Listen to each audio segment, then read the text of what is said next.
300 000 € par mois, ce n'était pas suffisant, m'a demandé ma grand-mère, debout sur le seuil de ma chambre d'hôpital, alors que je tenais ma fille nouveau-née contre ma poitrine, vêtue du même sweatshirt gris délavé que je portais depuis 2 nuits. J'ai cru avoir mal entendu. La chambre sentait encore l'antiseptique, le plastique chauffé et cette odeur douce et lourde de lait d'un bébé qui n'avait pas 48 heures de vie. Ma fille, Camille, dormait sur moi, un petit poing glissé sous son menton.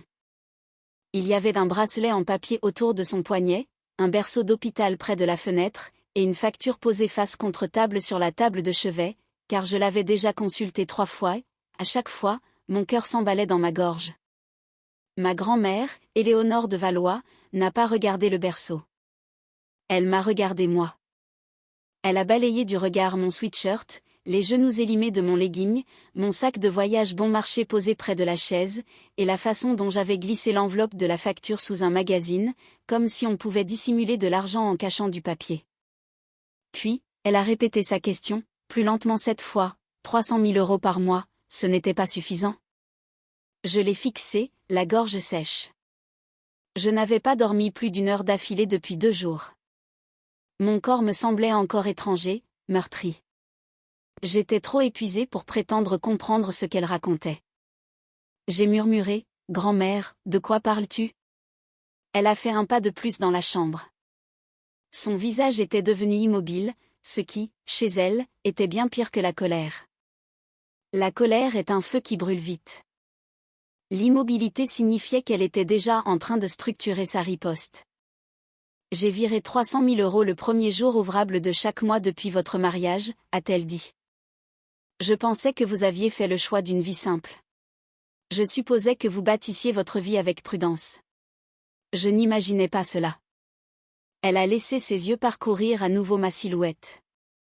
J'ai baissé les yeux vers Camille, puis je l'ai regardée, et j'ai dit la seule chose vraie dans cette pièce, je n'ai jamais reçu un seul euro. Il y a des moments où le monde ne vole pas en éclats, il se décale simplement d'1 millimètre et plus rien ne s'imbrique comme avant. C'était l'un d'eux. Ma grand-mère n'a pas eu un haut le cœur. Elle n'a pas prononcé mon nom avec ce ton doucereux et apitoyé que les gens utilisent quand ils veulent s'immiscer dans votre chagrin. Elle a fouillé dans son sac, a sorti son téléphone et a appelé quelqu'un. Diane, a-t-elle dit une fois la communication établie, j'ai besoin de toi à la clinique Saint-Vincent immédiatement. Apporte tout ce que tu peux rassembler dans l'heure. Puis elle a raccroché. Si vous étiez à ma place, avec votre nouveau-né dans les bras, en découvrant ce montant, auriez-vous posé une question de plus ou auriez-vous craqué sur le champ? Je n'ai pas craqué. Pas à ce moment-là. Je crois que le choc ressemble parfois moins à de la panique qu'à de l'obéissance. Je suis restée assise, une main sur le dos de ma fille, écoutant mon propre pouls résonner dans mes oreilles et tentant de compter. 300 000 par mois. Nous étions mariés depuis 30 mois. Cela faisait 9 millions d'euros. 9 millions, et j'avais passé les 4 derniers mois à réduire mes listes de courses, à dire aux infirmières que je n'avais pas besoin des options de confort, et à faire des inventaires de nuit pour une chaîne de pharmacie 2 fois par semaine pendant mon 3e trimestre parce que mon mari, Étienne, ne cessait de me dire que notre trésorerie était tendue. J'avais rencontré Étienne Mercier lors d'un dîner de bienfaisance à Neuilly. Il avait ce genre de visage qui faisait dire aux femmes mûres qu'il était raffiné et aux plus jeunes qu'il était fiable. Il travaillait dans le conseil en capitaux privés, ce qui signifiait qu'il avait des clients fortunés, des costumes impeccables et ce vocabulaire qui fait sonner l'argent comme la météo. Cycle, exposition, liquidité, timing. Tout semblait temporaire avec Étienne, même la peur. Ma grand-mère l'appréciait, ou du moins n'y voyait pas d'objection. À l'époque, cela ressemblait à une validation. Et pour moi, l'approbation d'Éléonore de Valois avait le poids d'une garantie bancaire. Elle avait fondé le groupe de logistique Valois avec mon grand-père quand ils étaient jeunes, puis l'avait transformé en une holding gérant des entrepôts industriels, des cliniques et une fortune discrète si importante que personne dans notre famille n'avait jamais eu besoin de l'afficher. Elle n'était pas m'as-tu vu.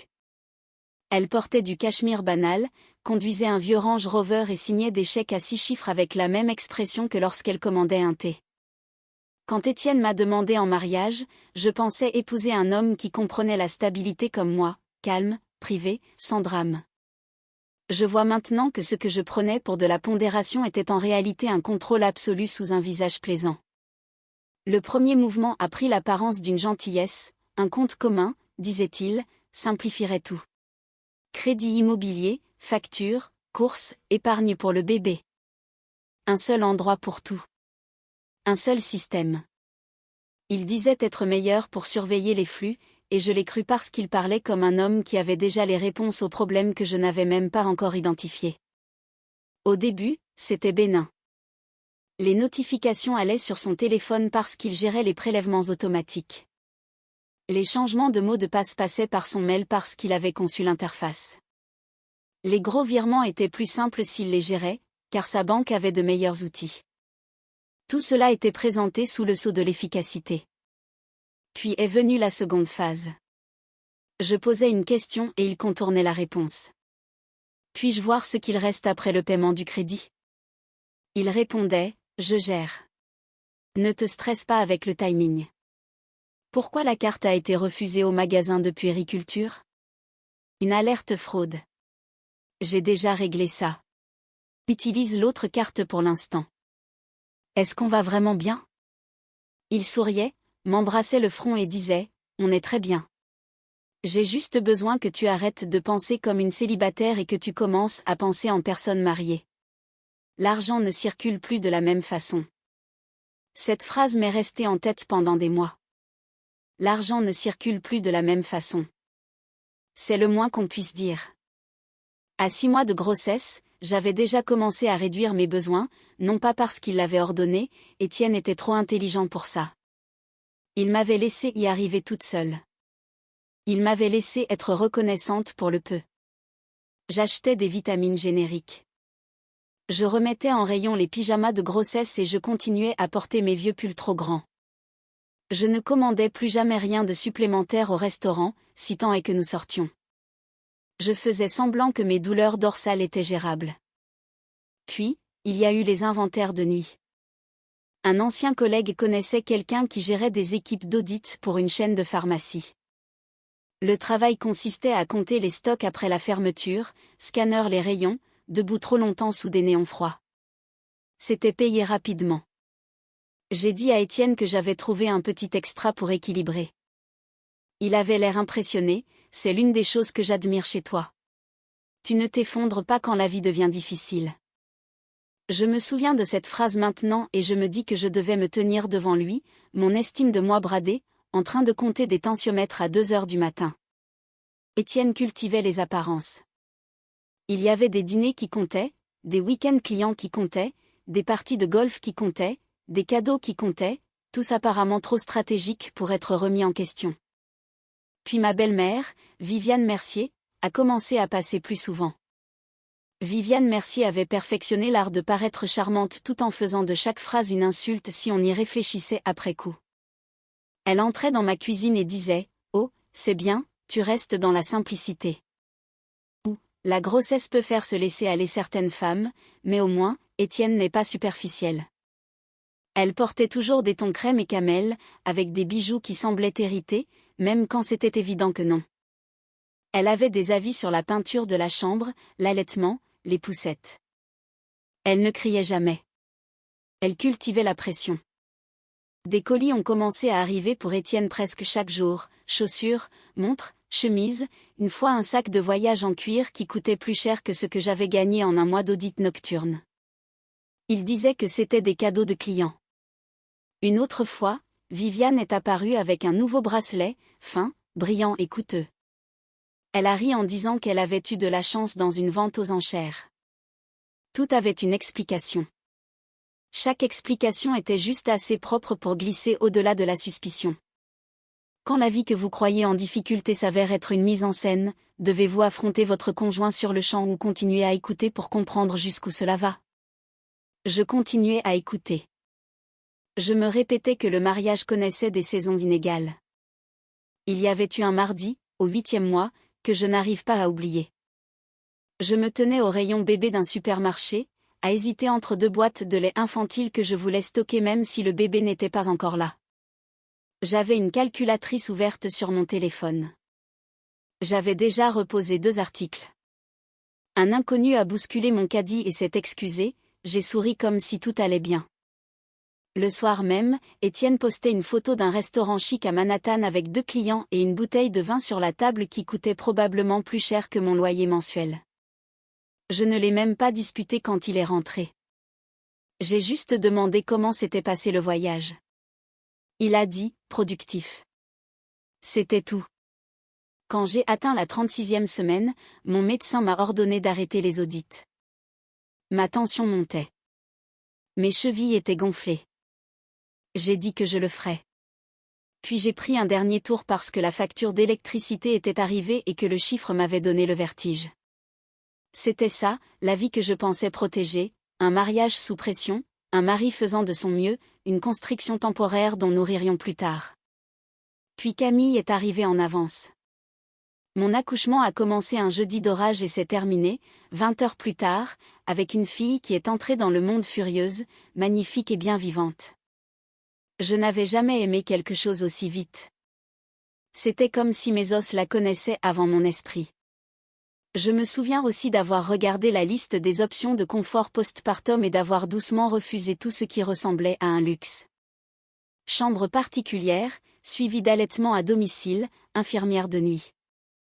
J'entendais la voix d'Étienne dans ma tête, on doit juste passer ce trimestre.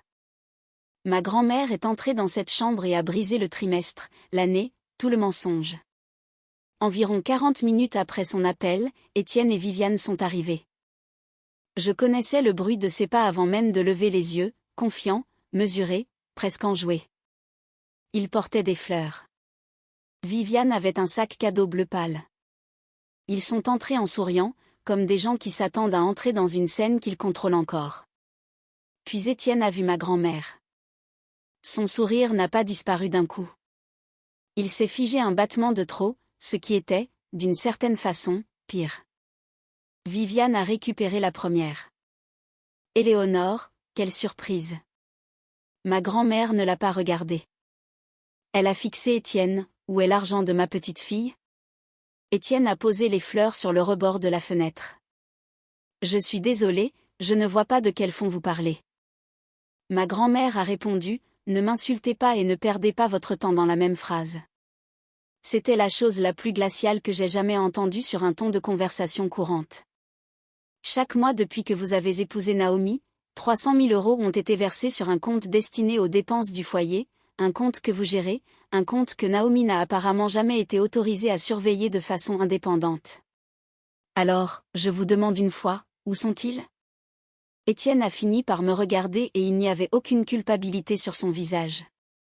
Seulement du calcul. Il construisait des sorties de secours. Les choses sont plus compliquées que cela, a-t-il dit.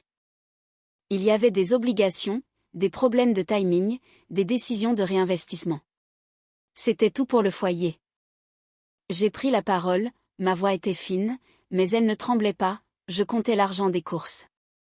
Je travaillais la nuit avec les pieds gonflés parce que je pensais qu'on étouffait. J'ai refusé des choses dont j'avais besoin ici parce que je pensais qu'on ne pouvait pas se les permettre. Je me promenais en portant votre enfant et en me sentant coupable à chaque fois que je voulais un petit plaisir, et vous êtes là à me dire que tout était pour le foyer?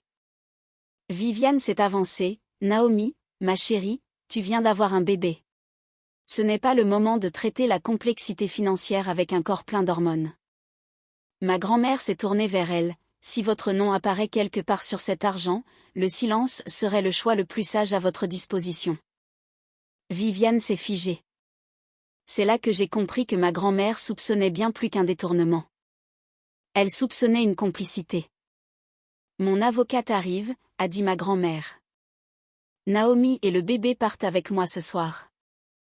Étienne a protesté, ce n'est pas nécessaire. Ma grand-mère l'a regardé, votre opinion n'a plus de valeur logistique.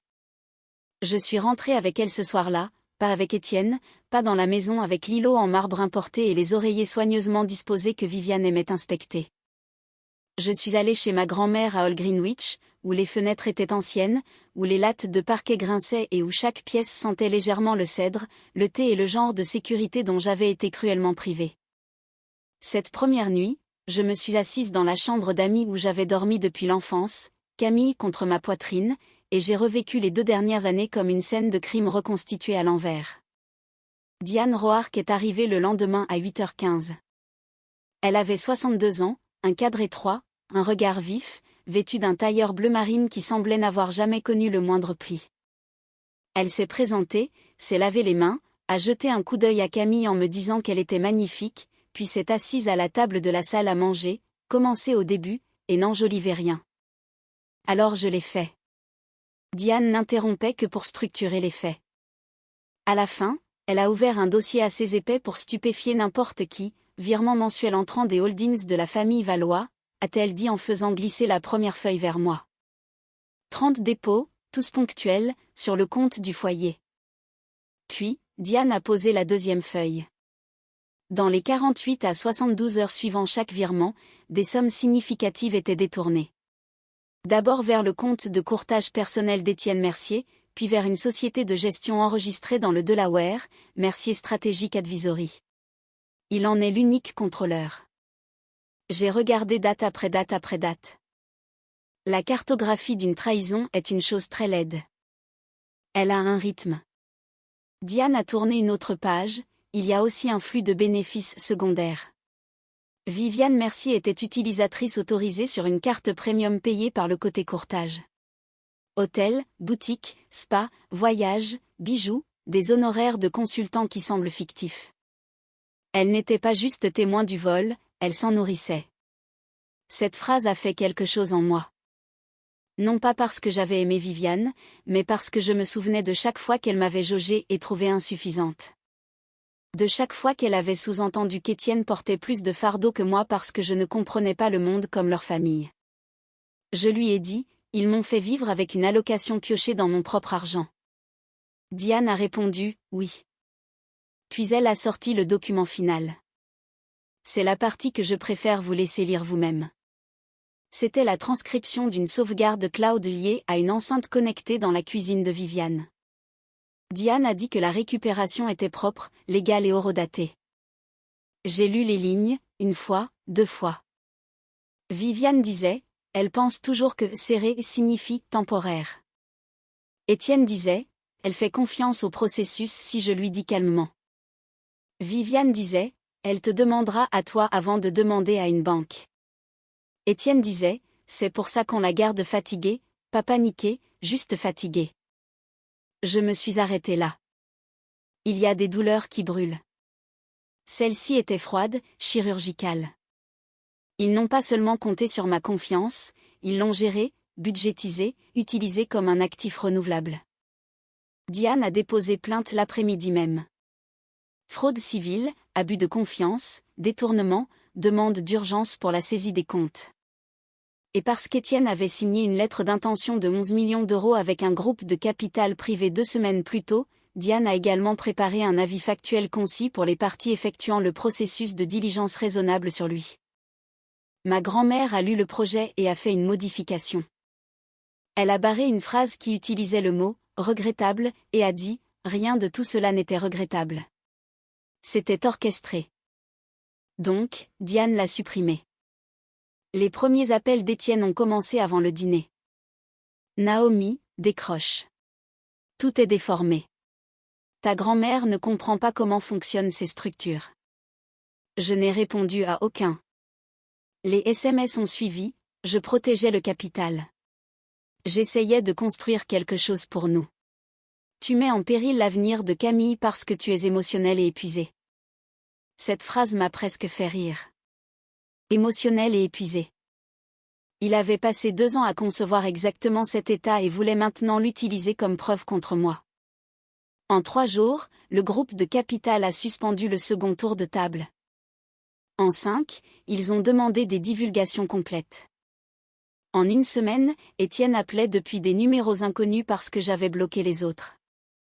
Puis il a commis l'erreur qui a anéanti toute possibilité de retour en arrière. 1 semaine et demie après le dépôt de plainte, Étienne a assisté à un dîner de charité à Manhattan. Il a raconté aux gens que j'avais fait une grave dépression postpartum. Il a dit que ma grand-mère m'avait manipulé durant une période vulnérable. Il a dit que j'avais pris sa fille et sombré dans la paranoïa. Il a choisi la mauvaise salle. Quelqu'un qui connaissait ma grand-mère depuis 30 ans était là. Une femme du conseil d'administration de la fondation de l'hôpital aussi. Au matin suivant, chaque mot avait été rapporté à Diane.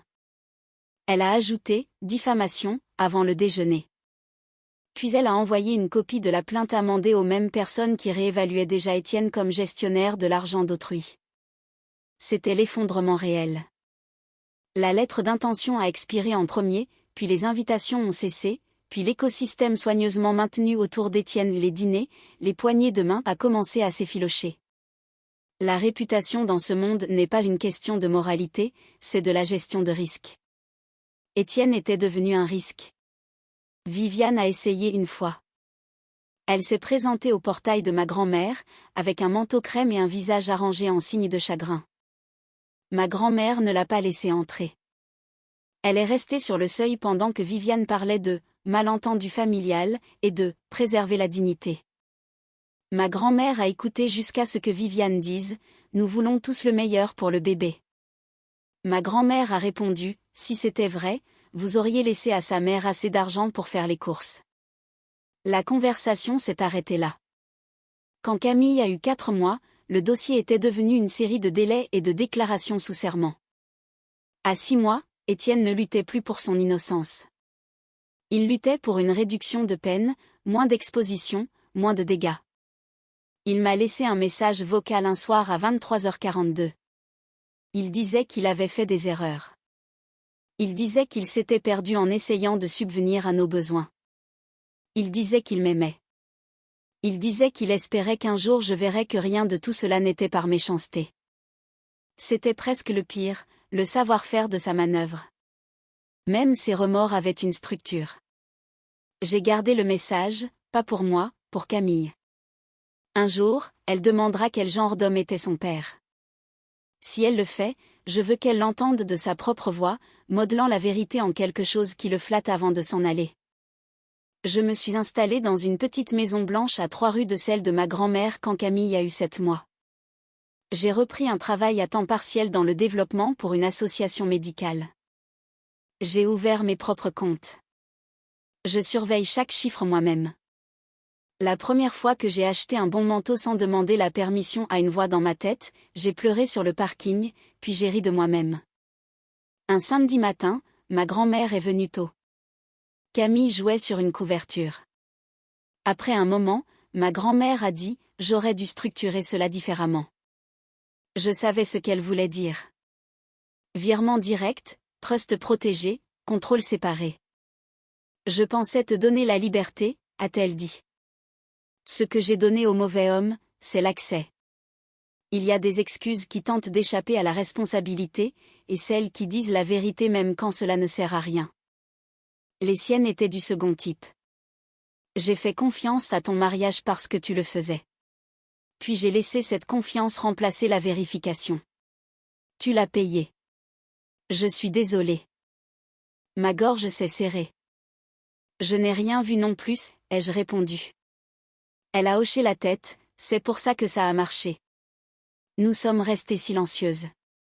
Je ne pense plus à Étienne tous les jours. Ma guérison n'est pas arrivée sous forme de pardon. Elle est arrivée par une réduction de fréquence, puis d'intensité, jusqu'à ce qu'un matin, je réalise qu'une semaine entière s'était écoulée sans que j'entende sa voix dans ma tête en ouvrant une facture. C'était plus important que la vengeance. La femme qui se tenait sous des néons à 8 mois de grossesse parce qu'elle pensait devoir sauver son mariage n'était pas stupide. Elle était gérée par des gens qui avaient étudié exactement jusqu'où ils pouvaient pousser sans déclencher de révolte. Cette distinction m'importe. La honte vous dit que vous auriez dû savoir. La vérité dit que quelqu'un a soigneusement bâti l'obscurité autour de vous. Ma grand-mère avait tort sur une chose et raison sur une autre. Elle avait tort de penser que l'argent seul pouvait me protéger. Elle avait raison de dire qu'un appel décisif peut sauver une vie. Car c'est ce qu'elle a fait dans cette chambre d'hôpital. Elle ne m'a pas donné la vengeance en premier. Elle m'a donné l'interruption. Elle a arrêté la machine alors qu'il me restait assez de moi-même pour sortir. Et quand je repense à ce seuil aujourd'hui, à elle regardant mon vieux sweatshirt et le visage de ma fille, et la facture retournée sur la table, je ne me souviens pas de l'humiliation en premier. Je me souviens du moment où le mensonge a pris fin. C'est plus léger que ce que les gens pensent.